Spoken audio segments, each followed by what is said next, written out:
Hey, what is up? Welcome to this episode of the Wantrepreneur to Entrepreneur podcast. As always, I'm your host, Brian Lofermento, but it's not just me in today's episode. I'll tell you what, this is my first guest interview of 2023, and I am so freaking excited for you to meet today's guest. Her name is Erica McBeth, and the moment I came across her work, I knew that we had to have her on the show. So I have no idea what we're going to talk about today because she is such a multi-passionate woman, and she's also an incredible marketing brain, and she's got some really cool life experiences. So to share your bio, or to share her bio with you, in 2018, Erica McBeth set out on a mission to talk to one stranger a week for a full year. Her journey through that life-changing project is chronicled in her book, 52 New Friends. Go check it out on Amazon, 52 New Friends. We're definitely going to talk about that. Then, after spending nearly 30 years in advertising and marketing, Erica started McBeth Marketing in 2021. I love pandemic businesses, with the unusual mission to help people connect together in positive ways. Erica, outside of being a businesswoman and an incredible entrepreneur, she also sits on the Arizona chapter board of the American Foundation for Suicide Prevention and educates people on the benefits of how human connection can transform their companies and their lives. This is why I'm giddy with excitement to talk to her here today. She's a speaker, a writer, a storyteller, an advocate for human connection, and the self-proclaimed slayer of loneliness. And by the way, she's pretty freaking good at advertising and marketing as well. So that's quite the intro. Now it's time to dive in to my interview with Erica McBeth.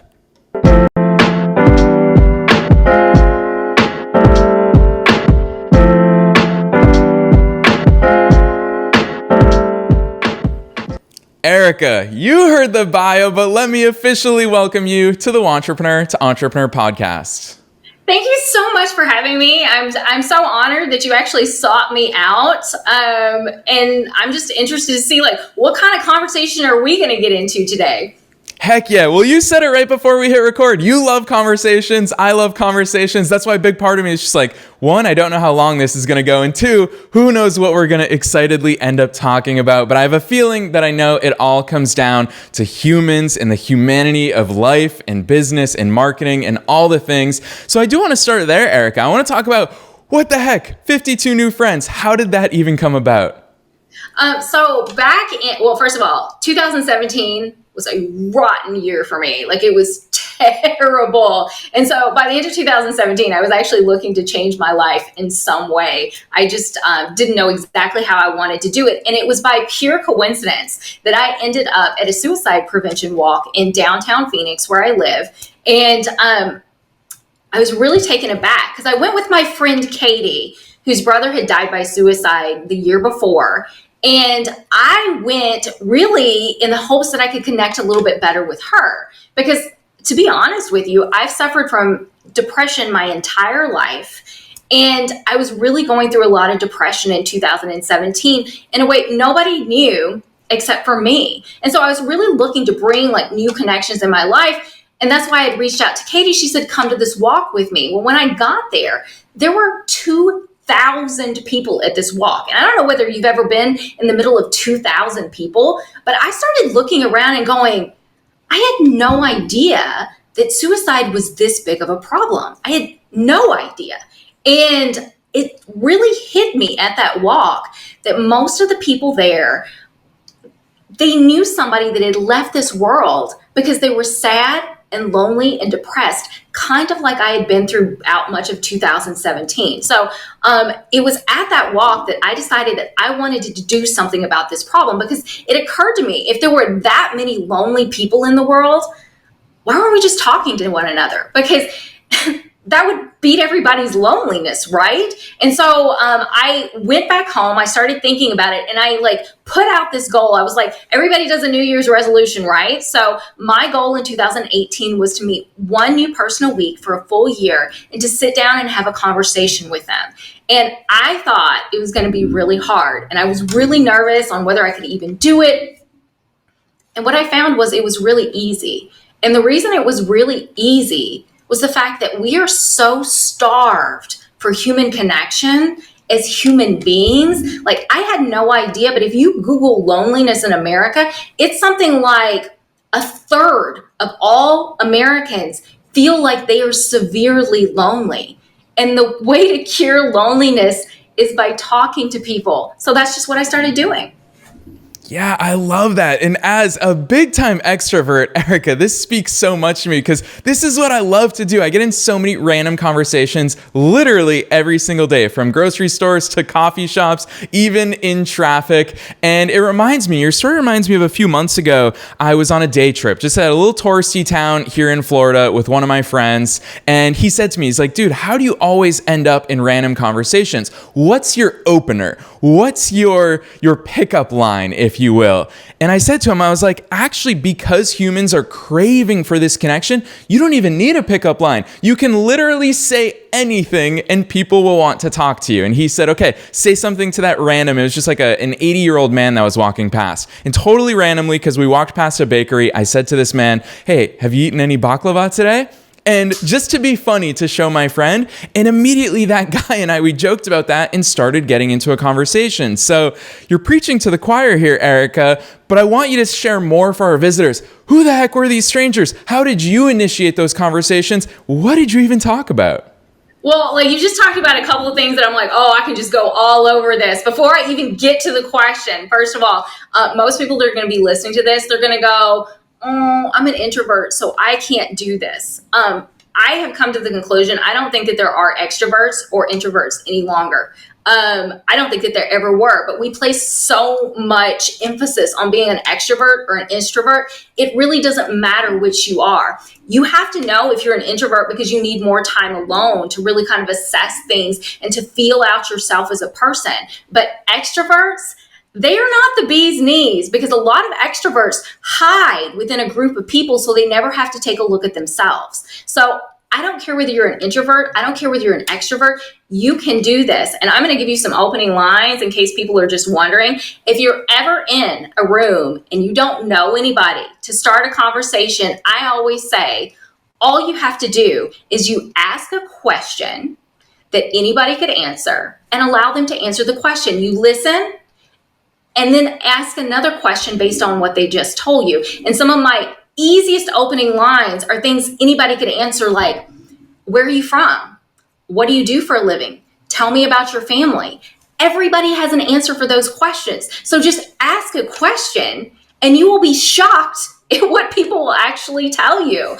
But that's not how I got into the whole thing. The way I got into the whole thing, because I was really too scared to just go start walking up to people and asking them, hey, would you sit down with me? And I literally thought that I was going to have to like troll through coffee shops at some point during my project just to like beg people to actually talk to me. But that never happened, because the first thing I did is I went to social media and I said, hey, people that already know me, why, if you know a people that I don't know, I'm just interested in sitting down and having a conversation with great people. Doesn't have to be about anything in particular. Do you know anybody that would be interested? And the way I started off is those people that knew me on social media already, they gave me 4 or 5 people like right off the bat. And I was like, oh, well, this is cool. This kind of gives me a start, right? And then what I found is each person I started talking to, they would tell somebody about it. Or I would just meet somebody randomly. But it was a lot of people in the beginning that said, oh, this is what you're doing. I know somebody that needs a friend or needs somebody to talk to. And they actually sent those people to me, which made it really easy. And I'll tell you, at the middle of the year, I actually had so many people wanting to sit down with me at that point that I really almost had to turn it off, because I had a waiting list of people that wanted to talk to me. And listen, I'm not like some celebrity. I'm just a regular person talking to regular people about regular things. That's all I was doing. But people are so hungry for it. They couldn't even stop themselves. It was like an avalanche that just kind of rolled all over me. I absolutely love that. And I want to know more about the actual conversations. There were so many good ones. Like one lady, the most surprising one that I actually had, I'm sitting down and I'm talking to her, and she had cancer. And so her daughter told me this. We kind of had to wait until she was feeling better with chemo to actually sit down. And so I thought the whole conversation was going to be about overcoming cancer. That's what I was prepared for. And I sat down with her and I said, so tell me about cancer. What has it taught you? And she said, I don't know. Not really anything new. And I was like, that's interesting. And she said, honey, I'm 70 years old. These things happen. It's just part of life. And I was like, wow, that is a really mature attitude. Most people are like, yeah, I want to beat this thing. And she was like, no, this is just like part of life. These are some of the things you have to go through. And I said, well, what brings you to that conclusion? Are you religious? Did you just grow up that way? Do you have like a lot of positive thinking? Like, how did you come to that conclusion? And she looked at me and she waited just a beat. And then she said, well, I think it's because I'm a witch. And I almost fell out of my chair because I was like, when do you just randomly run into someone that is a real life witch? And I had all kinds of questions, but people told me all kinds of things. A lot of things were really surprising to me because they told me things that they wouldn't normally tell their family and friends because they didn't have anything invested in me and they could talk to me almost like a therapist because they could leave and there would be nothing invested in the relationship, but they'd still gotten like that communication and said the things that they really wanted to say, but they were too afraid to say because they might be judged on them. So it was a fascinating experience. Yeah, I got chills as you were saying that, Erica, because so often we hear, cliches that don't really resonate with us so much because we've heard them all before. Well, the one that came to mind while you were talking was things happen for a reason, but holy cow, is it profound for you to hear you say things happen. It's actually even more resonating for me right here, right now than things happen for a reason. It's just things happen. And I love hearing that it's insights that you got from real life people who are going through real life things that we don't all get to experience all the time. And so that's why I'm curious from your perspective, how did you sit down and reflect? And also, I don't know, part of this might be a mental organization question. How did you look through all of these different conversations, 50 plus conversations, and make sense of them and glean insights from them and look for patterns in them? I'm curious to hear on your side of the conversation what that processing was like. Well, listen, being in sales and marketing for almost 30 years, I've been around the block for a time or two. But what's interesting is I learned a lot about psychology through my job. And I've always been very interested in psychology and what people are thinking and kind of processing it. And I didn't realize it. But as a professional salesperson, I also learn to read people really well. So I would sit down with these people knowing really nothing about them beforehand. And there were certain things that I made that when I wrote about them, because I wrote a little bit about something about each one of those conversations in my book, 52 New Friends, what really struck me as I was kind of going through it, a lot of people, after they would read what I wrote about them, would come back to me and say, I never really saw myself like that through someone else's eyes. But you know what? You're right. You hit it spot on. And some of the details, I didn't always get all the details correct because I wasn't sitting there with a notebook, taking notes or anything like that. Just whatever they told me, I actually just took in and I just kind of created this whole avatar or persona of them based on that conversation. And a lot of them said, yeah, that's really insightful because you're right. But I think it's because I'd come from that background of sales where I was so used to reading people and marketing where psychology plays such a huge part in all the marketing process. I think that was what was the thing that really gave me that insight to be able to kind of look at people in a way that they felt like they'd never really been seen before. Yeah. And as I'm hearing you talking about this stuff, Erica, you can't help but weave it in with business, marketing, psychology, because why? Humanity is deeply embedded in all of that, which we're obviously going to talk about. And I'm so excited for the second half of our conversation. If everyone's enjoying this, we're going to weave all of it together. We're not just going to switch gears. It's all interrelated.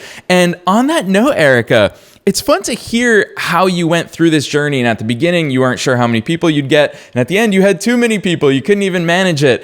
What I'm curious about is the Erica that went on that journey. How did you personally change from week 1 to week 45? Well, I mean, to be honest with you, like it changed my life completely. I am a completely different person today than I was in 2017. And it wasn't dramatic. Like I didn't do it to change my life. There is something about connecting with that many people so quickly. What I realized is how much everybody's starving and how I had been starving for it all my life. And I didn't know that that was the thing that I really needed. And there's something really beautiful about connecting with people, because when you connect with people, what you're really doing is you're opening up opportunity for yourself. So that horrible year that I had in 2017, and it was bad. Like my love life was bad. I had somebody that broke up with me that broke my heart a little bit. I had some medical issues. Like my job wasn't really going that well. All of a sudden in 2018, all of that stuff went away. And it went away in the fact that professionally, I increased my bottom line revenues by $250,000 that year without doing anything differently than I'd done in 2017, other than just talking to people.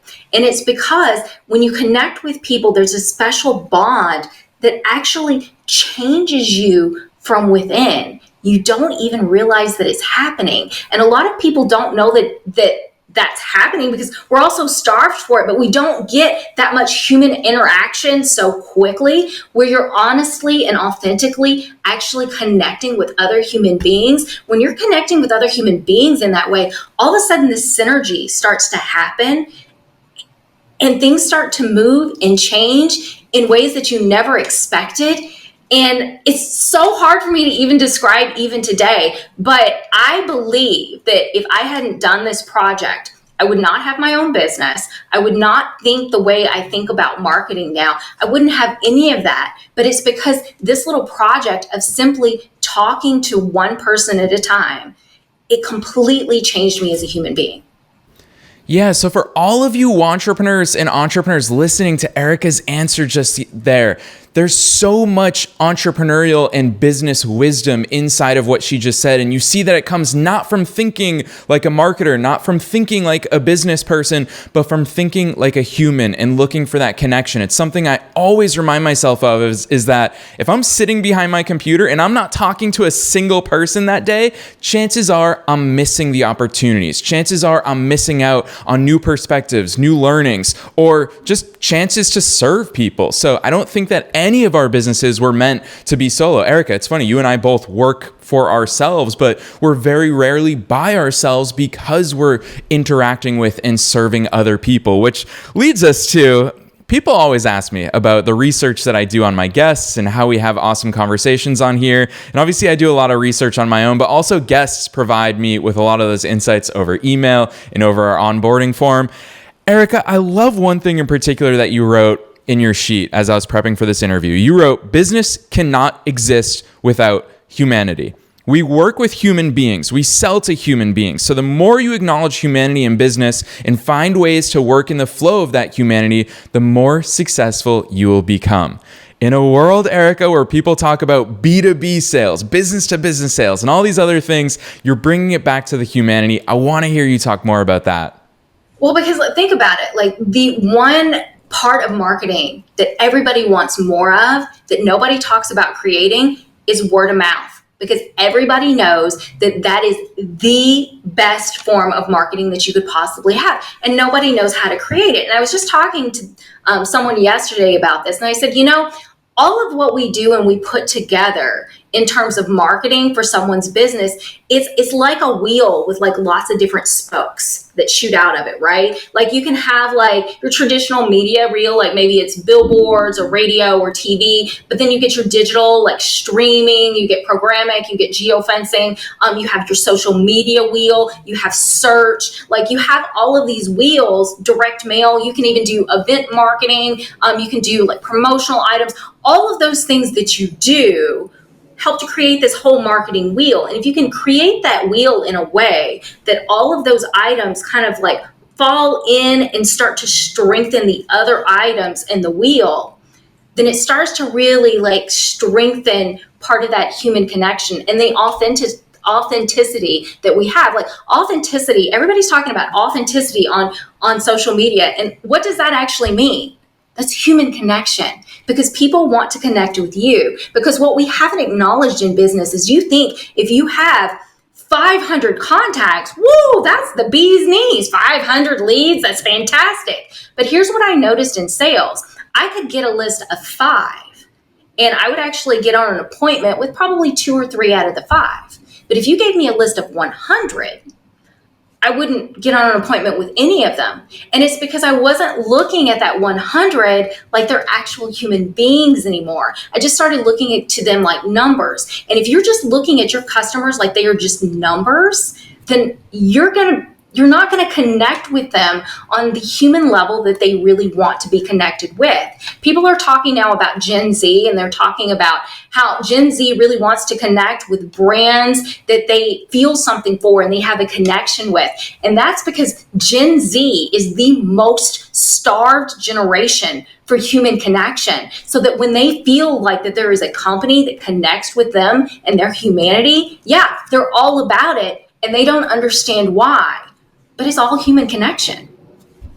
Yeah, I love those insights. And I love the fact that you're picking on one generation to use that as an example, simply for us to see that we've forgotten along the way how different things have become with the internet. We always think about how much easier it is to get in front of people. A few clicks of a button and I can launch an ad campaign that targets 400,000 targeted people of my choosing. But you're right. Then they become a number. Then we lose that humanity. I'd love to hear your insights on some of the mistakes that you see small businesses in particular, because that's most of our audience, making when it comes to social media presence, when it comes to advertising and marketing. How are they forgetting the humanity, and what are some of those ways that you help them inject it?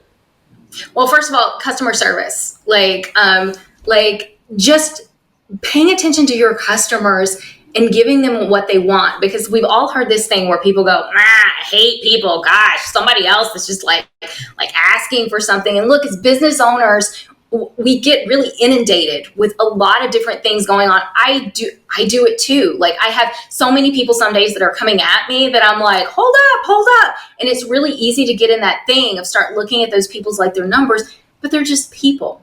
So try to understand those people. And the thing with social media that I think that most people are lacking is we're all trying to sell something like, oh, this is what I'm trying to sell. This is what I'm trying to sell. Buy it. But what you're forgetting is, why does the customer want it to begin with? And how can you make yourself seem like you are an actual human being? Because you are. So by showing like not just the good things that happen in your life, but showing the crappy things that happen too, and at least acknowledging those things, but just be a real person. Stop being the person that you think people want you to be. Stop being the person that you think will help you to become an influencer, and be the person you really are. Because I worked in radio for a really long time, and here's what I found with radio. A lot of times the talent, when they would first come in and they were new, people would beat on them like, oh, you got to be like this, you got to be like this, you got to be like this. And that new talent was so eager to please that they would try to transform themselves into being the person that they thought that the radio station wanted them to be. But the people that were really successful on air were not those people. Those were the people that took those suggestions and took them to heart, internalized them, and found ways to be able to sort of be the person that they wanted, the radio station wanted them to be, but also still be really true to themselves and to speak their truth. And those were the people that were really successful. And I believe that's the same thing that happens on social media. Speak your actual truth, whatever that is. Even if you think that, oh, okay, well, I'm not sure I should say that because the business owner maybe shouldn't normally say that. Say it anyway. Like people, it will endear you to people and make them love you. Because when you have those little things that set you apart, it's not all of our flawlessness that makes you beautiful. It's all of the flaws that we have that create the humanity. and make people truly beautiful and the people that they actually are.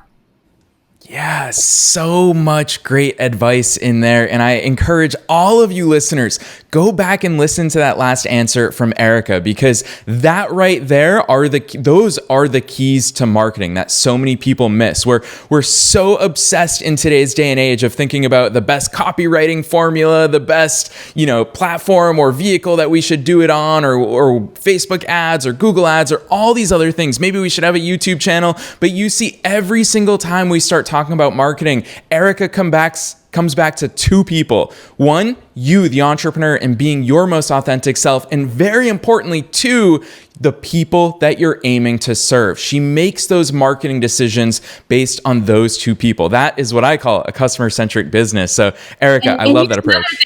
If you're talking about social media, that I have to there's a lot of small companies make this mistake. Everybody tells them you have to be on every social media platform. You have to be on Facebook and Instagram, and you have to be on TikTok, and you have to be on LinkedIn, and you have to be on YouTube, and you have to be on Pinterest, and you have to be all of these different places. And listen, that you can just make that your full-time job of creating content for all this social media beast. So what I tell people that are just starting out, I'm like, no, don't go for all of them. Go for the one that feels most like you, the one that you're most comfortable on, like whatever that is, and really kind of build the market there, because it's much better to have a good page, which you're at least updating it every now and then so people can still see you are in business, rather than having the page and never posting anything to it. Because at some point, then if people do find you on one of those social media platforms, they're going to be like, is this person still around? Or did they go away? Are they still in business? So my thing is to tell you, and I take this from my personal experience, because I can think of a couple of different social media platforms right now that I'm like, now that I'm saying this, I should probably post a little bit more on those, because I am still around. I just got busy in my actual work and have not done that. And you know what? Most entrepreneurs get that way too. So just choose one, maybe two that you feel really good about, and then just take it from there.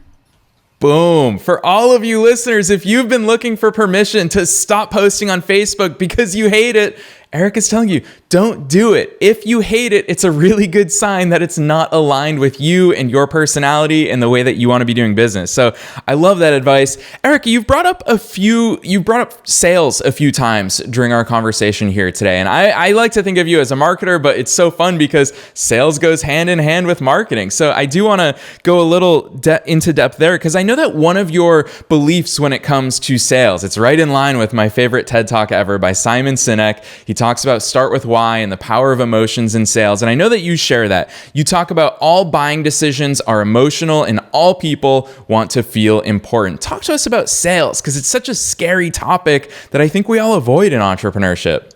Yeah, because when people hear sales, they think about that slimy car salesperson. That's what they all think about.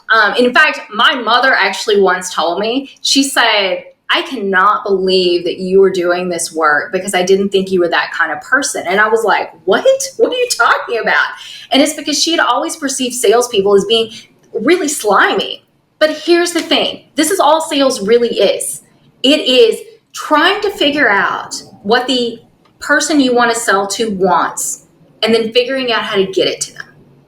That's it. There's no fancy sales tactics. And in fact, if you are doing those fancy sales tactics, get away from them, because people want authenticity in their selling process anyway. But just be a real person. And if you're a real person that's trying to help other people, that's sales. You just aren't calling it that. Yeah, it's a true statement. And I feel the same way as well. I'm not a classically trained salesperson, and everyone always looks at my sales approach. They go, oh my gosh, you crush it. Your close rate is amazing. How do you do it? And the reality is I'm just naturally curious and I freaking love people. And that's it. That's all I get into. So really sound advice there, Erica. I'll tell you what. This year, I've been thinking a lot about what 2023 is going to bring in terms of changes in the world, in terms of changes in business. And I'm curious to hear your thoughts on that, Erica. But one thing that I keep coming back to is AI in some role is going to have some role this year, whether we like it or not. And it's funny because I've paid a lot of attention to my own feels and how I'm thinking about it internally. And I think I've entered this year by deciding, you know what, when everybody else goes AI, when everybody else is using artificial intelligence to do their copywriting and their even pictures. I see people changing their Facebook profile pictures, not even a picture of them. It's computer generated art of them. And I find myself, Erica, being like, man, I'm going to be even more me this year. Like people are going to see even more of real life me, whether it's my writing, my pictures, my videos, anything. I'd love to hear your thoughts on this AI revolution and also on a broader scope. Like what do you see changing in 2023? Listen, I don't like to make huge, big predictions about what I see changing, but in terms of AI, love technology. Because technology does make our lives easier in a lot of ways. And there are lots of great things to come out of technologies. Like a lot of people don't like social media. Well, listen, it's a double-edged sword, right? There's great things that have happened with social media. You can connect with so many people on a much more intense level. But there's also some really awful things that have happened with social media as well. I think AI is going to be the exact same thing. I think in some ways it's going to make our life a lot easier so that, there are certain tasks that maybe we don't have to put so much work into if you don't want to or you're not good at it. That's great. But on the other hand, if you really believe that AI is going to replace humanity and human connection, it's never going to. Because as human beings, we're pretty smart biologically. And if you've ever sat across a person and was like, I don't know about this person. They're saying all the right things, but something kind of weirds me out about it. I don't really understand what that is. But on a subconscious level, if we're really listening to our feelings, then we know that that's not legitimate. When you know somebody is being super authentic with you, you just know it. You feel it in your heart. You know that that's exactly what they're saying. So with AI, I'm it's never going to replace human beings. It can get really good. It's probably going to bring us a lot of changes and it's going to probably bring us a lot of great things. But on the opposite thing is AI is only ever going to be as good as the people that are actually programming it. And to be honest with you, I feel like I came from the land of the dinosaurs, but because I feel like that's how old I am at this point in time. But in reality, I'm still learning things about myself. And if I'm this old and I'm still continuing to learn things about myself, those programmers that are programming that AI, they haven't had that 50 years of experience of oh my gosh, this is all the stuff we need to put in there. So yes, it's going to give us a lot of changes. It's going to be great in a lot of ways, but it's never going to replace humanity. And that's the thing that we really miss in this world. Yeah, so well said, Erica. I love that insight. And of course, it's kind of, I think, where we both imagined we'd end up today is at the root of all of these things is that you can't replace humanity. So I love that that's where you ended that answer. Erica, we could clearly talk about humanity in conversations and all those fun things, probably for days or weeks or months on end. But I do want to give you... I do want to give you a chance to share with listeners, because if they're listening to this saying, wow, I have taken the humanity out of my business. It's not fun anymore. I don't know what I'm doing for marketing. I've lost all views and direction of where I wanted to go and who I wanted to serve. And I want to come back to that. I want them to know what you do at McBeth Marketing, how the heck they can find you, and what they should do to reach out to you.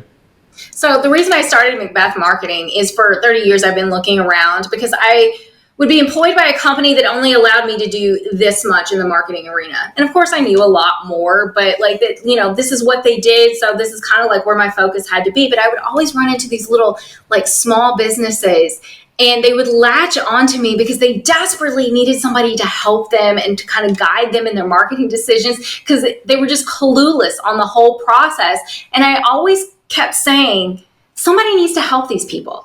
And I finally just decided, okay, I guess that person is going to have to be me. So at McBeth Marketing, what we actually do is we really work on strategy and execution. And every single client is different. I do something a little different for every single client. But I come in like a part-time marketing director, and I make it inexpensive enough that, yes, I work with a lot of small businesses, which is where that's where my heart is. That's what I love to do. So I work with a lot of these small businesses, and I just help them on what do they need in order to form a solid marketing strategy and to take them to the next level, and what do they need in terms of execution and how to do that. And so that's kind of bottom line what we do. Heck yeah. And I'm going to say this, and Erica, with all respect to your prices, I know that prices change and every project is different, but I want to clarify something because I know that a lot of people listen to podcasts and they're like, man, Erica's amazing at what she does. There's no way I could afford her. But the reality is you heard her talk about so many different scopes of projects, and you can never assume or guess what prices are. So even from a strategy perspective, if you've lost the way and you want to reach out to someone like Erica, the way to do it is to dive in. Not by sitting there taking more inaction to start the year. I want you to actually check out what people like Erica are doing. So Erica, love what you're doing at McBeth Marketing. I want people to check it out at McBethMarketing.com. It's McBeth marketing.com. So it's McBethMarketing.com. Erica, anything else you'd like to add for listeners here today? Listen, if somebody's listening and they just have a question, I'm going to tell you, like, this is me being authentic, right? You are welcome to email me personally at Erica, ERICA, at McBeth, McBeth, marketing, all spelled out.com. If you shoot me an email and ask me some questions, I'll probably answer you. And in fact, like if you happen to also be in the Phoenix area, we are going to be hosting a free workshop on the 5 things that all businesses need to know about marketing that no one tells you. So we're going to be hosting that on January the 23rd. So if anybody would like an invite, like to know where that is, seriously, reach out to me, contact me. It might take me a couple of days to answer, but I promise I will get back to you. Heck yeah. You all know, you listeners know that I love to drop my personal email address. Erica, I think you're the first guest who's ever come on and dropped their personal email address. So you guys heard it. Take her up on that, Erica at McBethMarketing.com, and also check out her website. Erica, this was so much fun. Thanks for coming on the Wantrepreneur to Entrepreneur podcast. Thank you so much for having me.